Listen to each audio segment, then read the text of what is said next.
What's up, everybody? Talk of the individual, CJBK, vlog number 23. 23, 23.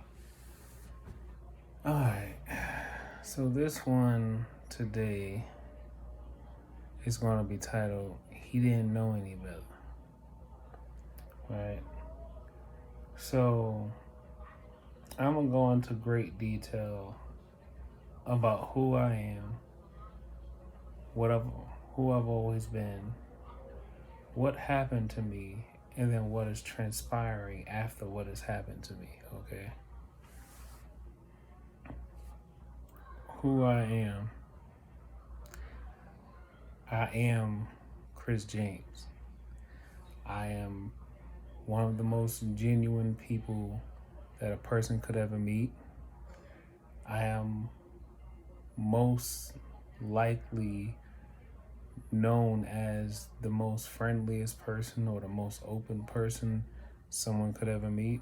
Hell, even in high school, I was voted most friendliest. So, there's that. I don't necessarily start problems with anyone. I don't start problems. I don't start things with people. Most of the time, if somebody's doing something that I don't like, I'll probably keep it to myself unless it seemed like it's bothering not just me but other people. That's when I kind of would, step out. If it's something that I could actually avoid, or someone I can actually avoid, then that's what I'll do. I'll avoid that person altogether. You know, I don't necessarily like people see me as someone who probably has a lot of friends or know a lot of people. And it's not that I actually try to do so. It's just, I don't know. Sometimes I'm just open. And, if you gravitate to my energy and we just spark up a conversation, that's just it. That's just how it happened. Because a lot of the people that I met, they probably could tell you that it was just something as simple as, we was probably working together. Then I don't know, we probably found something in common and we just kind of flew from there. Or maybe I met this person at a party somewhere and we just seemed pretty cool and we just kind of flew from there. You know, but yeah, for the most part, I don't do anything to nobody. I basically, for the most part, I kind of keep to myself unless somebody decides they want to have a conversation with me, you know.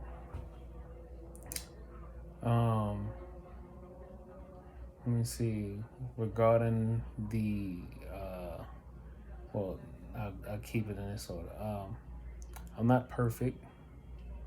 I've definitely dabbled in, some I've definitely dabbled in some vices. I would say some vices, nothing hardcore, nothing like that, you know.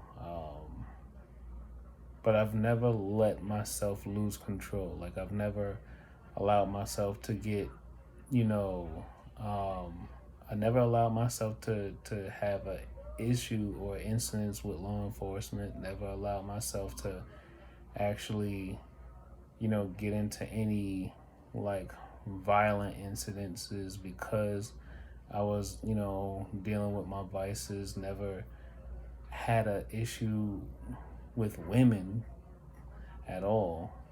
I don't know. I've just genuinely never really been a problematic person, right? Never been a problematic person. For the most part, I lift other people up more than I ever lift myself up. People ask me why would I do that? I say I don't know. Maybe it's because I'm content with life and with the life that I choose to live at that moment until I decide I want to escalate myself. I don't, a lot of times, a lot of my friends come to me and they want, to vent, or maybe they, looking for another person's point of view or something. And I'll be there for them. I'll let them talk. Sometimes I realize, a lot of people aren't calling for feedback. They are calling for just someone to listen to them or just to vent.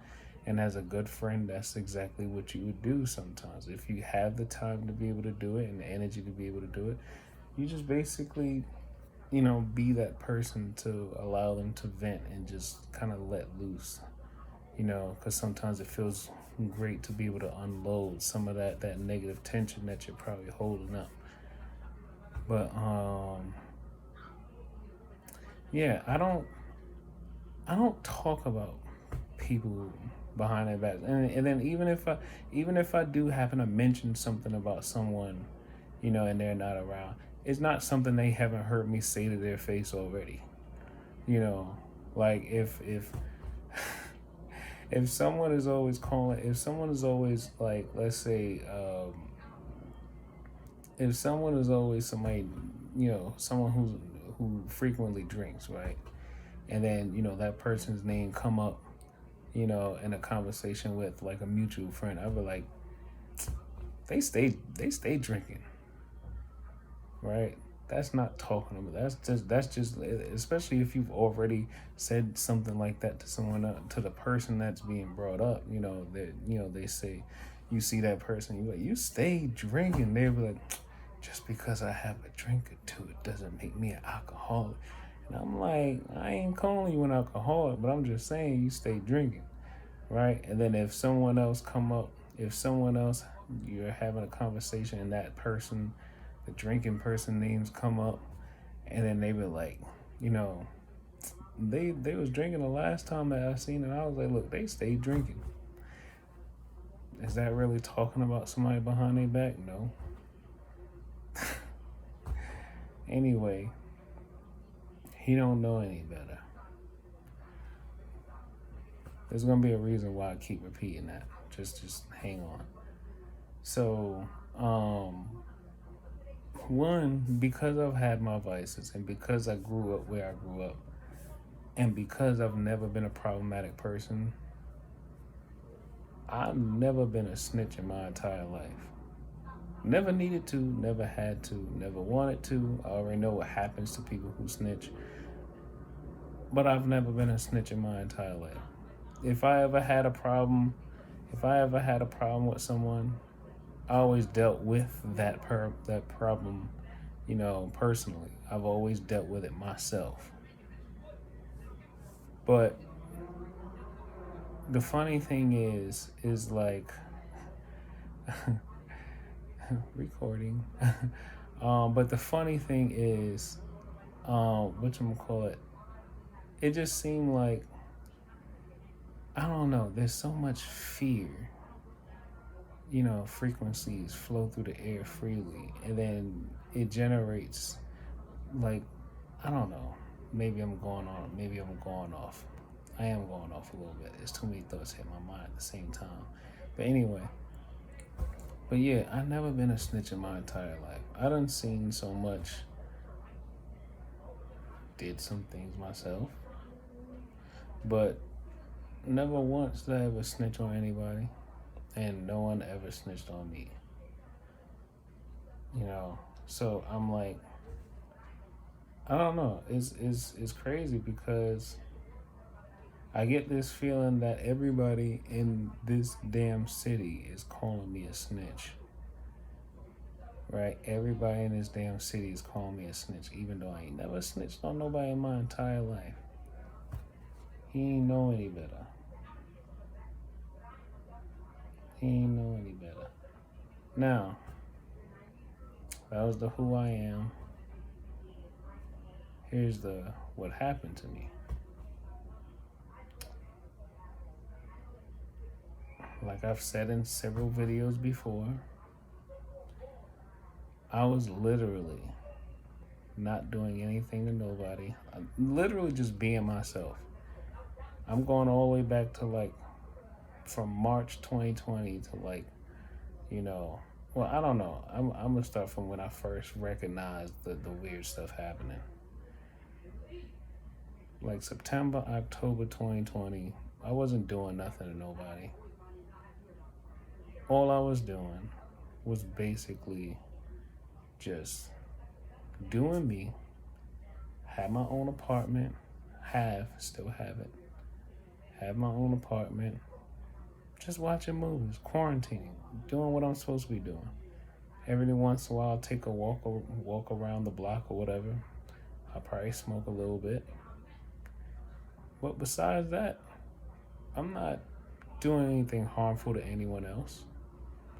I'm not making noise. I'm not, you know, being disruptive to anyone. Plus, no one ever came and told me I'm being disruptive to anyone, right? He ain't know any better. All of a sudden, sitting in my apartment one day, and with the knowledge that I've gathered to this day, basically people using technology, usually involving like a double band frequency something. I don't even really know how to explain it. But I do know it just mostly deals with using radio frequencies, probably on the hertz side. It's either hertz or the gigahertz, but I think it's mostly probably gigahertz. Um, Gigahertz or hertz, either one. And basically just using these communication devices to send a signal to like an auditory nerve in my brain, and then to try to scare me and say things like, "Oh, we're gonna shoot you in your sleep," knowing that I live alone by myself and I'm in an area, and I live in an area where I don't necessarily know anybody really. They're like, "Oh, we're gonna shoot you in your sleep. We're gonna shoot you in your sleep."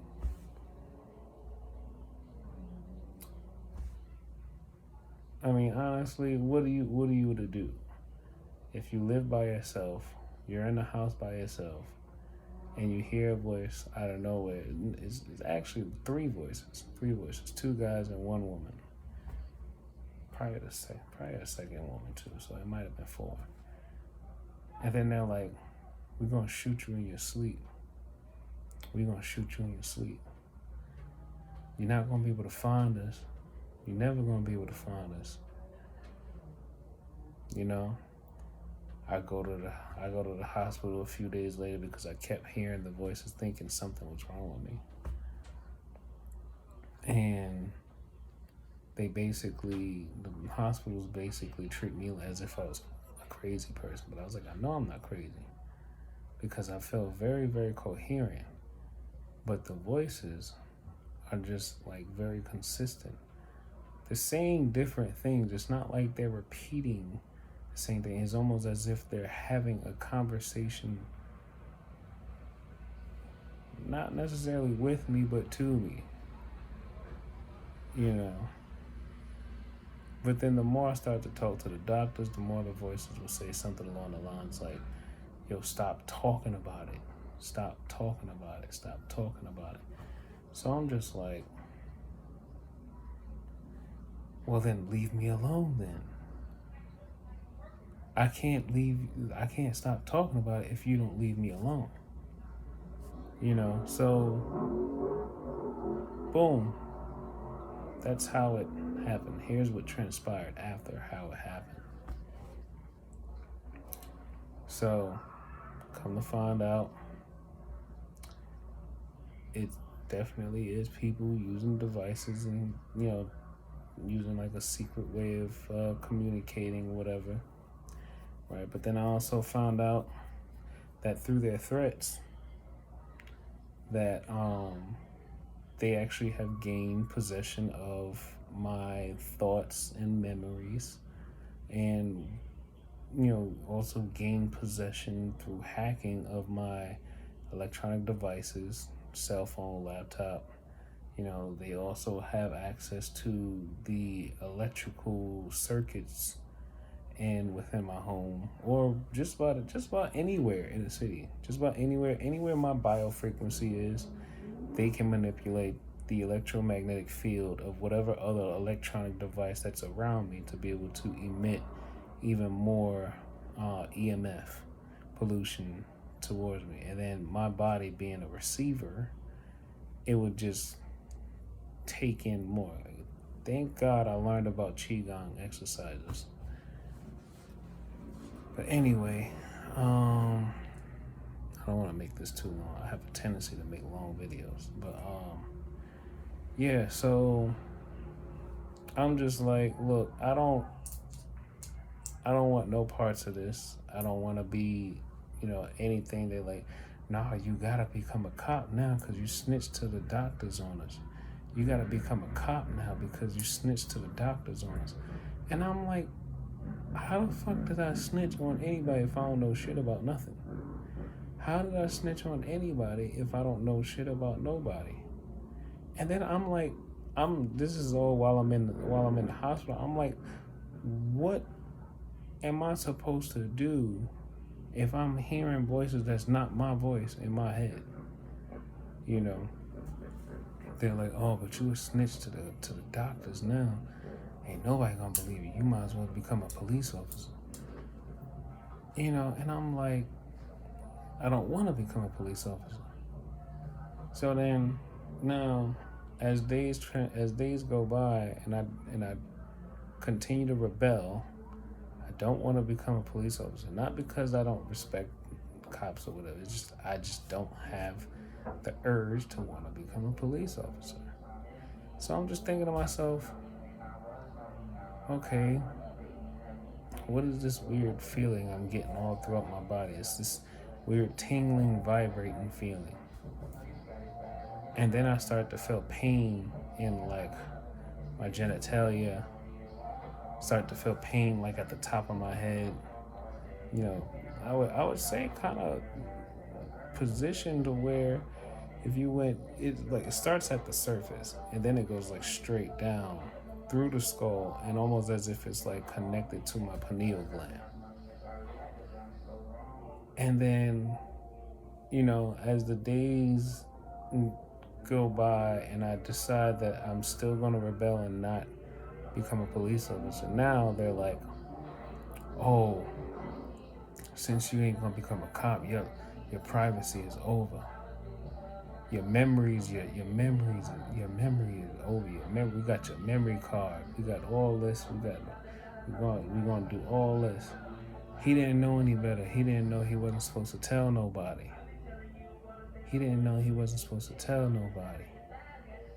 And I'm thinking to myself, of all 32 years of my life I've lived in New York, I ain't never had a problem with nobody. Now here it is. March, I want to say it all started in 2020. For whatever reason, during quarantine, and I feel like the whole uptick in targeted individuals definitely spiked a lot during quarantine because a lot more people were home. So, here it is. Now these people are like, oh, whatchamacallit? What were some of the things? Oh, he's sterilizing his own body. Most of the stuff I started to learn about this technology is literally through the things that they were saying via, synthetic telepathy, or what most people would know it as voice to skull. I learned more about their technology just through them saying way too much. They keep saying that, like, I don't know what they're telling the public completely, or the secret society. I don't know what they're telling them completely, but just so that all of you know, I was never a threat to anybody.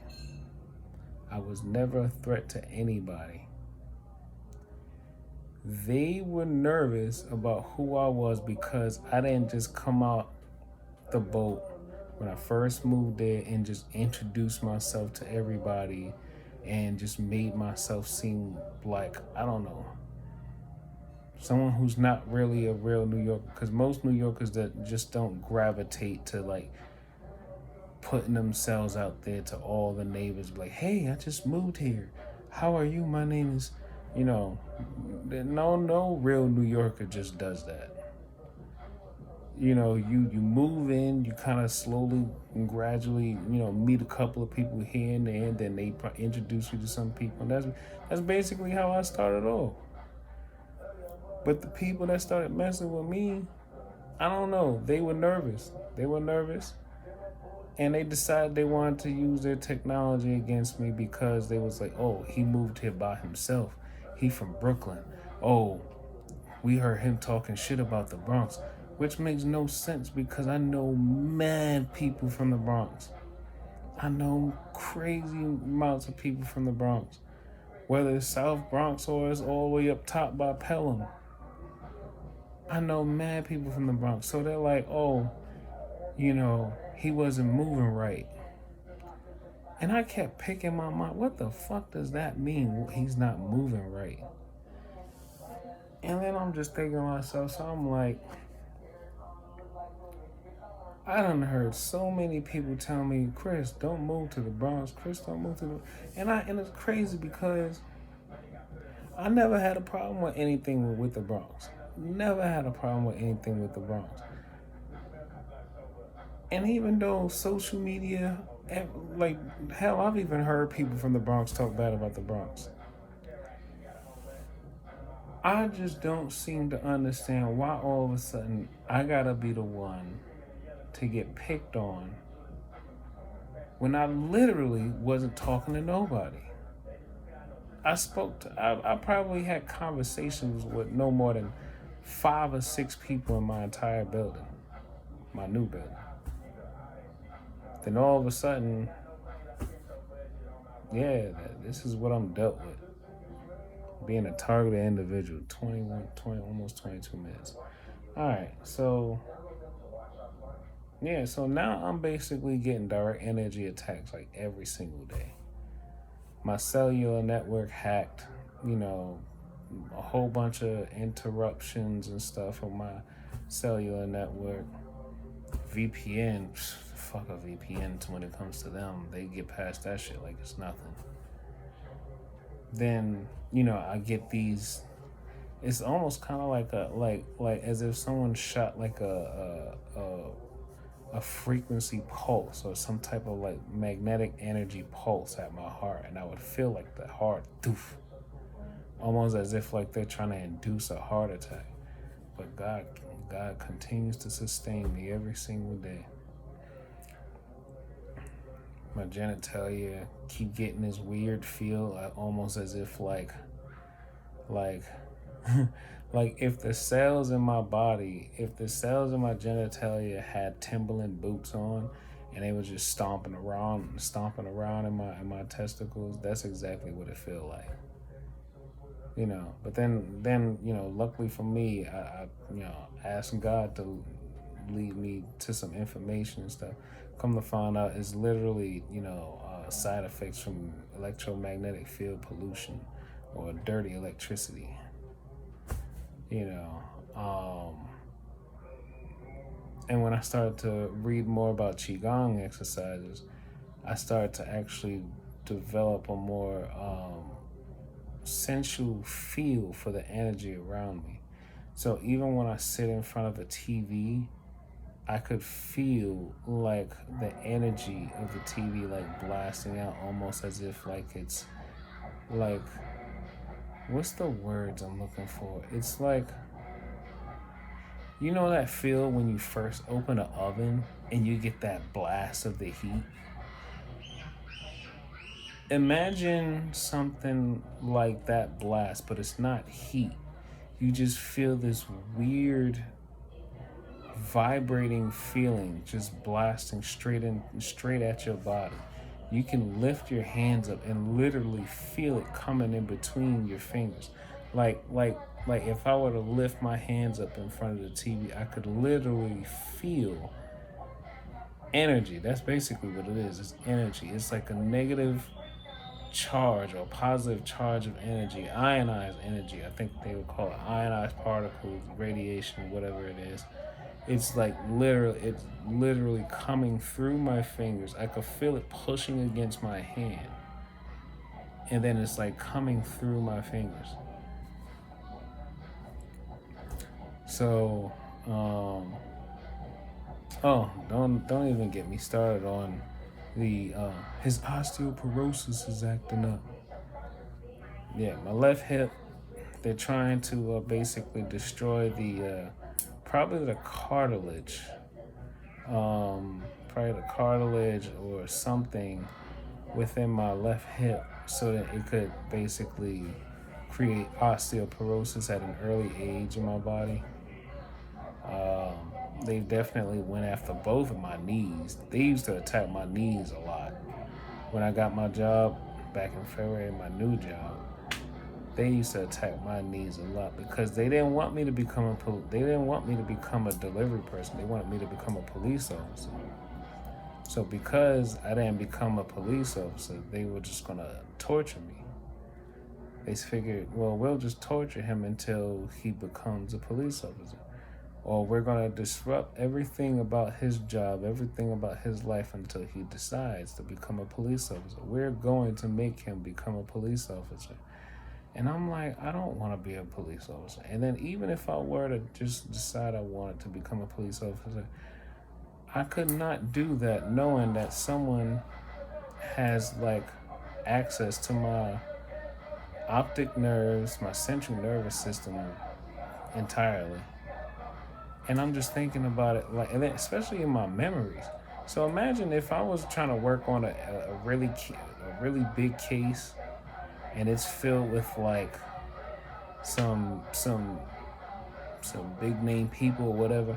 They would literally go through my entire memory using their fMRI, EEG like devices that probably are working with some type of infrared laser that kind of like scans the brain for frequencies and resonances and stuff like that, and then upload and decode it through a brain computer interface, and then they'll be able to view exactly what I was thinking or what I stored as memory. They'll be able to view it and then be able to share it with anyone. And I'm just thinking to myself, like, that's not just dangerous to me, because what if I got a gun drawn and I'm in a situation or whatever, and then I'm hearing their voices, and then all of a sudden I'm thinking that somebody, behind me or whatever, the next thing you know, I shoot and kill the wrong person. So I can't be no police officer knowing that they have that kind of influence and access over me. So, but yeah, this is long enough, about almost 30 minutes. I need to start cutting it shorter, but yeah, I just wanted to make sure I got that out because, yeah, as time continues to go by and the street theater continues to get closer to my proximity now, because they want to constantly induce fear and stress into me. But I'm just thinking to myself, I'm like, you know what?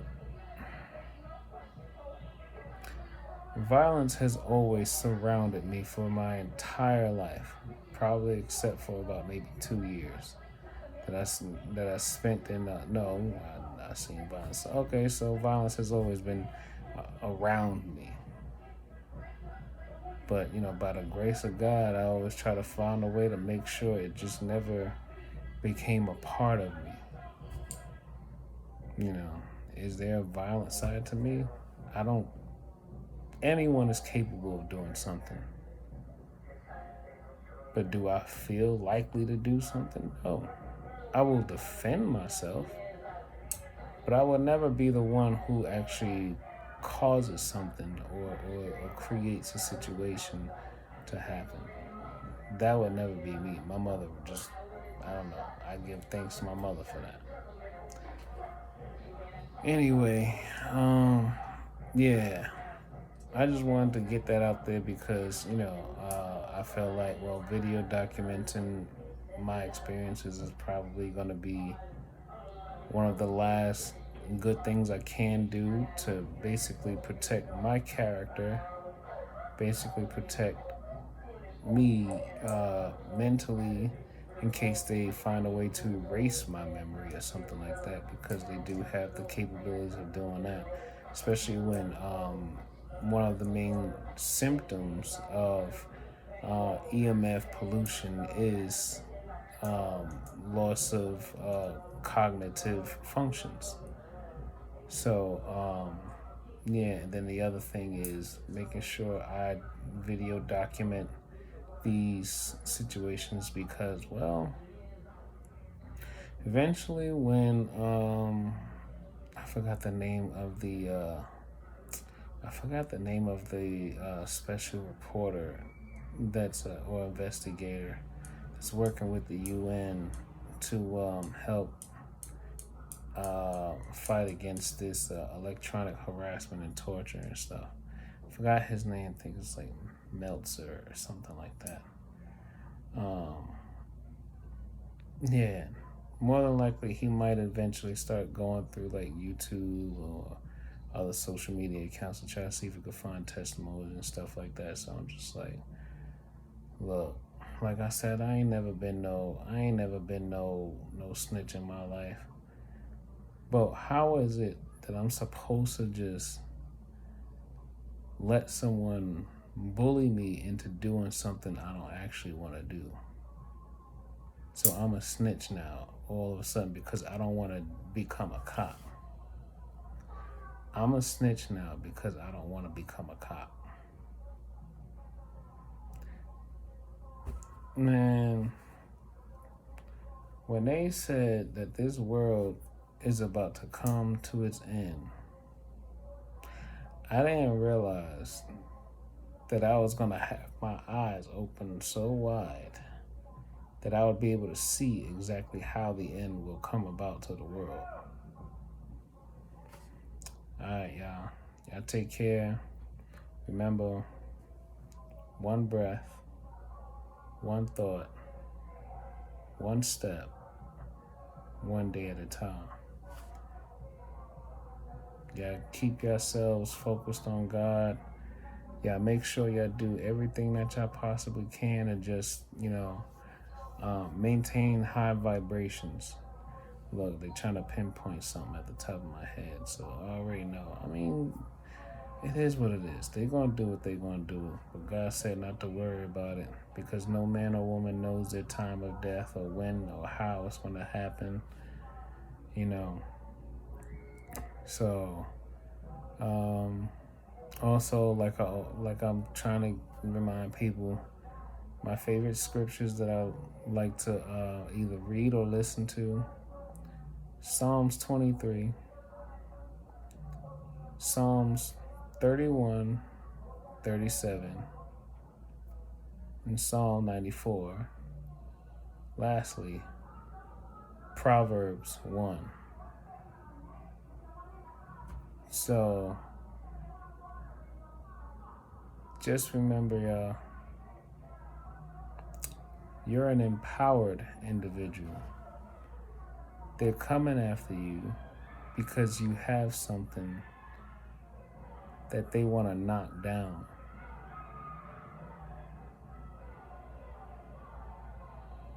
Remember, they're coming after you because they have something, they see something about you that they want to knock down. All right? Later.